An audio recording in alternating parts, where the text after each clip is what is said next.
রাজধানীর আদাবরে তনু কসমেটিক্স কারখানা। এখানে রং, টিটানিয়াম ডাইঅক্সাইড, গাম ও সাইট্রিক অ্যাসিড দিয়ে বানানো হচ্ছে রঙের বিষাক্ত মিশ্রণ, যাকে মেহেদি বলে প্যাকেট করা হচ্ছে। অথচ এখানে ভেষজ মেহেদির ছিটে ফোটাও নেই। এগুলো মেহেদির পেস্ট, পিগমেন্ট গাম আছে, ওই যে বললাম ট্রাই আছে, এই গাঢ় করার জন্য জেনথেন ব্যবহার করে, আর এই দুধটা ব্যবহার করে। আর কি পাউডার মানে ব্ল্যাক কালার, রেড কালার, পাতা মেহেদি তো না পাতা নাই। মালিটোলার একটি বাড়ি। এখানে স্তূপ করে রাখা আছে নানা ব্র্যান্ডের পারফিউম, শ্যাম্পু ও বডি স্প্রের খালি পুরনো বোতল। এসব পুরনো বোতল বা কৌটা ধুয়ে মুছে চকচক করে তা বিক্রি করা হয় চিহ্নিত জালিয়াত চক্রের কাছে। হকার আছে না, বাঙালির ফেরিয়ালা ফুরেলা যারা আছে এরা দিয়ে যায় শ্যাম্পু বোতল ফোতলে দেন না। আমরা এগুলা খালি কিনলে খালি বিক্রি করি। আমরা খালি বিক্রি করি, বুঝছেন স্যার। এমনই একটি চক্রের সন্ধান পাওয়া গেল চকবাজারের দেবীদাস ঘাট এলাকায়। এখানে গলির ভেতরের এক বাড়িতেই পানি ও সুগন্ধি মিশিয়ে নামি দামি ব্র্যান্ডের খালি বোতল রিফিল করে বানানো হচ্ছে বডি স্প্রে, পারফিউম। একটা সেন আছে, সেন আনে সেন, তারপর একটা বল আছে, বলের ভিতরে আগে সেন ডালে, তারপরে ঠান্ডা পানি ডালে, ঠান্ডা পানি ডালে একটা পিস কেটে আছে, পিস কেটে ভরতে থাকে, বইরা তৈরা, তারপর ধুইয়া তারপরে রেড ডেট লাগে ইনটেক করে। চকবাজারের আরেক বাড়িতে তৈরি হচ্ছে বডি স্প্রে সহ নানা ধরনের পারফিউম। আরটিভির ক্যামেরা দেখে সটকে পড়েন কারখানার কর্মীরা।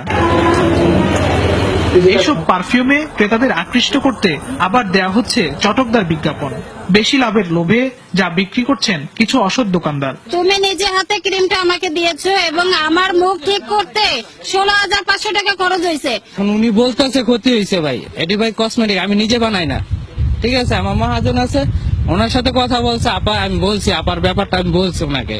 নকল, ভেজাল, মানহীন মেহেদি ব্যবহার করে হাতে ফোসকা, খোসপাঁচড়া সহ মারাত্মক চর্মরোগে আক্রান্ত হচ্ছেন মহিলারা। খালি তো প্যাকেটটা কপি হচ্ছে না, প্রোডাক্টটা কপি হচ্ছে। অনেক বিষাক্ত জিনিস থাকতে পারে এবং সেটার এফেক্টটা হয়তো বা আপনি 2-1 দিনে বুঝতে পারবেন না। এটা 5 বছর, 6 বছর, 10 বছর যখনই পারবেন, it will be too late.